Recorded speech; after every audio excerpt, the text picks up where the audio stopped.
અમિત શાહ હવે collector office ખાતે પહોંચી ગયા છે અને તે નામાંકન પત્ર ભરવા જઈ રહ્યા છે। તેમની સાથે નેતાઓ પણ ઉપસ્થિત છે। ઉદ્ધવ ઠાકરે હાલ તો જોવા મળી રહ્યા છે, રાજનાથ સિંહ પણ તેમની સાથે ઉપસ્થિત રહ્યા છે। ઉલ્લેખનીય છે કે ગાંધીનગર બેઠક પરથી અમિત શાહ ફોર્મ ભરવા જઈ રહ્યા છે। એક્સક્લુઝિવ દ્રશ્યો અમે આપને બતાવી રહ્યા છે। ગાંધીનગર બેઠકની વાત કરીએ તો અતિ મહત્વની બેઠક આ માનવામાં આવી રહી છે। સાથે જ ભાજપની આ સૌથી સેફ બેઠક માનવામાં આવી રહી છે।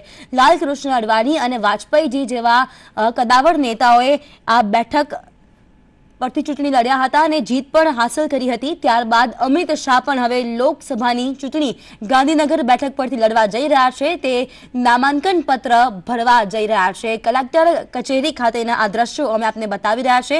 તેમની સાથે નેતાઓ પણ ઉપસ્થિત રહ્યા છે। અરુણ જેટલી, ઉદ્ધવ ઠાકરે તેમની સાથે હાલ તો ઉપસ્થિત રહ્યા છે। રાજકીય નેતાઓની ઉપસ્થિતિમાં તેમણે નામાંકન પત્ર ભર્યું છે। જીઝીલ, અત્યારે જે દ્રશ્ય જોવા મળી રહ્યા છે કલેક્ટર કચેરી ખાતેના આ દ્રશ્યો, અમિત શાહ ભાજપના રાષ્ટ્રીય અધ્યક્ષ ત્યાં આવ્યા છે, સાથે એનડીએના જે સાથી પક્ષો છે દ્રશ્યમાં જોઈ શકાય છે। કેન્દ્રીય ગૃહપ્રધાન રાજનાથ સિંહ, શિવસેના પ્રમુખ ઉદ્ધવ ઠાકરે, અરુણ જેટલી, ગુજરાતના મુખ્યપ્રધાન વિજય રૂપાણી, આ તમામ દિગ્ગજોની સાથે એક રીતે કહી શકાય કે શક્તિ પ્રદર્શન કરવામાં આવ્યું, કારણ કે ગાંધીનગર ગુજરાતનું પાટનગર કહેવાય છે। 26 લોકસભા બેઠકોમાં એક મહત્વની બેઠક અને અહીંયા પણ કમળ ખીલવવા માટે ફરી એકવાર આ રીતે શક્તિ પ્રદર્શન કરવામાં આવ્યું અને ઉમેદવારી પત્ર ભરતા પહેલા ભવ્ય રોડ શો કરવામાં આવ્યો અને જે રોડ શોમાં જે જનમેદની ઉમટી હતી તેનાથી જ કહી શકાય કે કેટલો આ તમામ કાર્યકરોમાં હતો અને કેટલો આત્મવિશ્વાસ તમામ ભાજપના કાર્યકરોમાં હતો। અમિત શાહ દ્વારા ગર્વ અને ની લાગણી વ્યક્ત કરવામાં આવી કે આ બેઠક ઉપરથી તેઓ લોકસભાનો જંગ લડવા જઈ રહ્યા છે। એક આશાવાદ પણ તેમણે સેવ્યો હતો। ગાંધીનગર લોકસભા બેઠકની જો આપણે વાત કરીએ, લાલકૃષ્ણ અડવાણી વર્ષ 2014માં આ બેઠક ઉપરથી વિજય થયા હતા।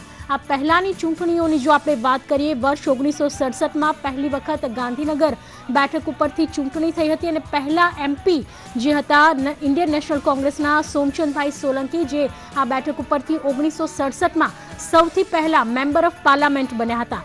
1989થી આ બેઠક ઉપર ભાજપનો ભગવો લહેરાતો આવ્યો છે અને શંકરસિંહ વાઘેલા કે જેઓ તે સમયે ભાજપમાં હતા, તેઓ આ બેઠક ઉપરથી લોકસભાનો જંગ 1989માં જીત્યા હતા અને ત્યારબાદ 1991માં મેદાનમાં આવ્યા લાલકૃષ્ણ અડવાણી, તેમણે પણ અહીં ઝળહળતો વિજય પ્રાપ્ત કર્યો અને 2014માં પણ લાલકૃષ્ણ અડવાણી ગાંધીનગર લોકસભા બેઠક ઉપરથી જીત હાંસલ કરી ચૂક્યા છે। તો આમ કહી શકાય કે ગાંધીનગર બેઠક એક અતિ મહત્વપૂર્ણ બેઠક કહેવાય છે। આગળ જો વાત કરીએ, ગુજરાતની રાજધાની ગાંધીનગરનો દબદબો કંઈક અલગ જ છે। ભાજપ માટે આ બેઠક જીતવી અતિ મહત્વની છે, કારણ કે તમામ જે નેતાઓ છે, કદાવર નેતાઓ, તે પણ આ બેઠક પરથી જીતતા આવ્યા છે। ત્યારે આ બેઠક પર ભાજપના ઉમેદવાર હવે અમિત શાહ બન્યા છે, ત્યારે તેઓ સંસદની સામાન્ય ચૂંટણીના મેદાનમાં પણ પહેલી વાર આવશે।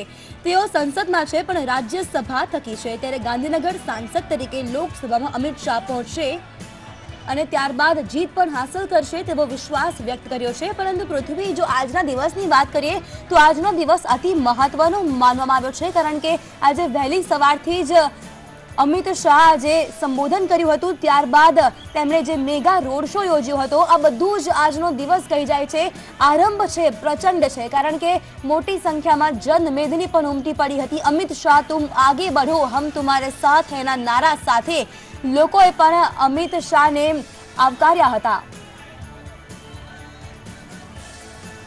ચોક્કસ જીલ, ગાંધીનગર લોકસભાની બેઠક એક મહત્વપૂર્ણ બેઠક કહેવાય છે અને આ બેઠક ઉપરથી હવે જ્યારે અમિત શાહ ચૂંટણી લડવા જઈ રહ્યા છે ત્યારે સૌ કોઈની નજર આ બેઠક ઉપર રહેશે, કારણ કે અમિત શાહ કે જે ભાજપના એક પાયાના કાર્યકર્તાથી તેમણે પોતાની રાજકીય કરિયરની શરૂઆત કરી છે અને અત્યારે ભાજપના અધ્યક્ષ પદે છે।